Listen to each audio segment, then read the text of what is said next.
नमस्कार दोस्तों, lead India के इस वीडियो में आपका बहुत बहुत स्वागत है। दोस्तों, यदि आप अलीगढ़ के रहने वाले हैं और आप मैरिज रजिस्ट्रेशन का प्रोसेस जानना चाहते हैं तो आप बड़े ही आसानी से अलीगढ़ से भी मैरिज रजिस्ट्रेशन कर सकते हैं। एक क्वेश्चन ये है कि कोर्ट मैरिज करना हो या मैरिज रजिस्ट्रेशन करना हो, इसमें कोई फ़र्क होता है क्या? मैं आगे आपको बताऊंगा। तो आइए सबसे पहले वीडियो को शुरू करते हैं। दोस्तों, आप अलीगढ़ के रहने वाले यानी उत्तर प्रदेश के रहने वाले, उत्तर प्रदेश के लॉज के हिसाब से ही आपकी शादी अलीगढ़ में भी होती है। आप अगर यूथ हैं, आपकी एज पूरी हो गई, डॉक्यूमेंट्स आपके पास है और आप लव मैरिज के बारे में सोच रहे हैं तो लव मैरिज करने के लिए दो तरीका होता है।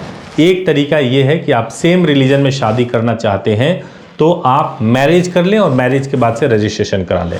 कई कपल ऐसा सोचते हैं कि केवल आर्य समाज में शादी कर लें, केवल टेंपल में शादी कर लें तो क्या वो वैलिड होगा? तो बिल्कुल वैलिड नहीं होता है। ये मैं इतना स्पष्ट क्यों कह रहा हूँ? क्योंकि लव मैरिज के मामले में ऐसा देखा गया है कि आप केवल टेंपल में जाके शादी कर लेते हो तो हाफ वैलिडिटी, यानी एक ऐसी शादी जो कल को वो ऑर्गेनाइजेशन, जो प्राइवेट ऑर्गेनाइजेशन है, सर्टिफिकेट फाड़ के फेंक दे, कोई वैल्यू नहीं होती।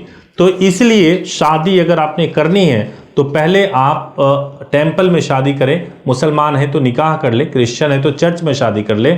लेकिन उसके बाद से आपको तहसील जाना है। अलीगढ़ में कई तहसील है, आप तहसील में जाइए और तहसील में जाकर के अपने मैरिज को रजिस्टर्ड करा लीजिए। ये प्रोसेस सेम डे का होता है। एक्सपर्ट के माध्यम से शादी करेंगे तो डॉक्यूमेंट रेडी कर देंगे। डॉक्यूमेंट एक बार ठीक से रेडी हो जाए तो सेम डे में ही मैरिज रजिस्टर्ड होकर के मिल जाता है और आप कोर्ट मैरिज, लव मैरिज का जो प्रोसेस है वो कंप्लीट हो जाता है। डॉक्यूमेंट को, सर्टिफिकेट को ऑनलाइन वेरीफाई भी कर सकते हैं।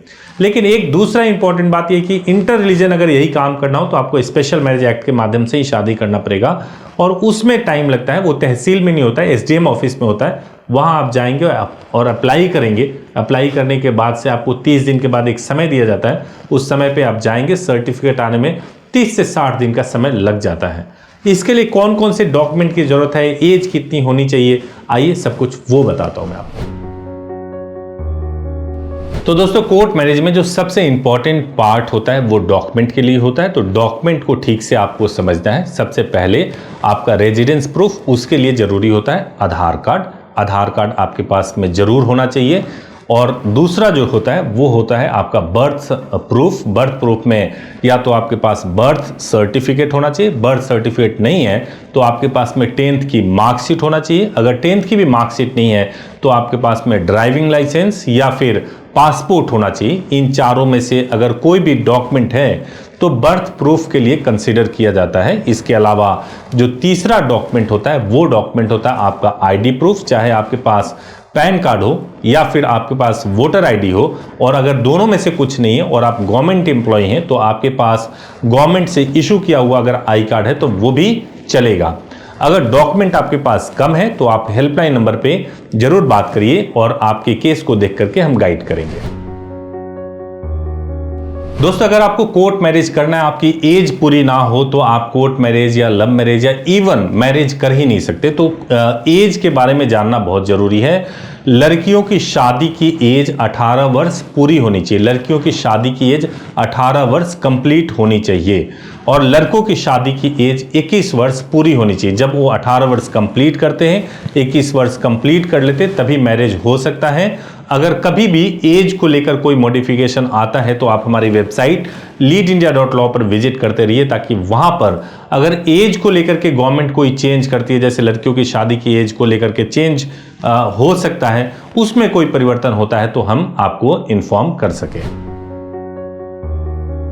एक कपल के दिमाग में जो सबसे बड़ी दुविधा होती है वो प्रोटेक्शन को लेकर के होती है कि अगर मैंने कोर्ट मैरिज किया तो शादी से पहले, कोर्ट मैरिज से पहले और कोर्ट मैरिज के बाद मुझे किस तरह से प्रोटेक्शन मिलेगा और उस प्रोटेक्शन के लिए मेरे पास लीगल क्या गारंटी अवेलेबल है। तो मैं आपको बताऊं कि देश का संविधान सबसे ऊपर होता है और संविधान के आर्टिकल 32 में सुप्रीम कोर्ट को यह अधिकार है कि वो देश के नागरिकों का फंडामेंटल राइट सुरक्षित करे और हाई कोर्ट को आर्टिकल 226 के तहत यह अधिकार है कि वो नागरिकों के मौलिक अधिकारों की सुरक्षा करे।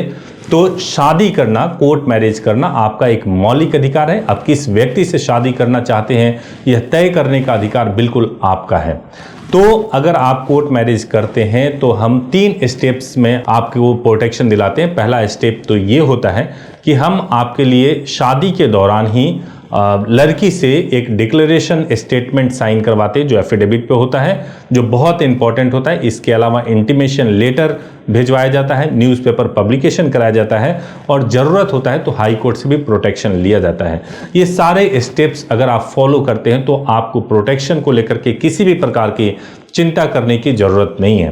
तो दोस्तों, आपने पूरा वीडियो देखा। अगर आपके मन में अभी भी कोई संदेह है तो हमारे हेल्पलाइन नंबर 8800444555 पर कॉल कर सकते हैं सुबह 9 बजे से लेकर 8 बजे तक, या हमारी वेबसाइट है leadindia.law, आप उस पर विजिट कर सकते हैं। विजिट करके जो हमारे लॉयर हैं उनसे तुरंत आप सवाल पूछ सकते हैं। तो अगर आपको वीडियो अच्छा लगा हो तो जरूर इसको लाइक कीजिएगा, चैनल को सब्सक्राइब कीजिएगा ताकि लेटेस्ट वीडियोस, लीगल वीडियोस आपको सबसे पहले मिल सके। Thank you so much for watching this video. Thank you so much.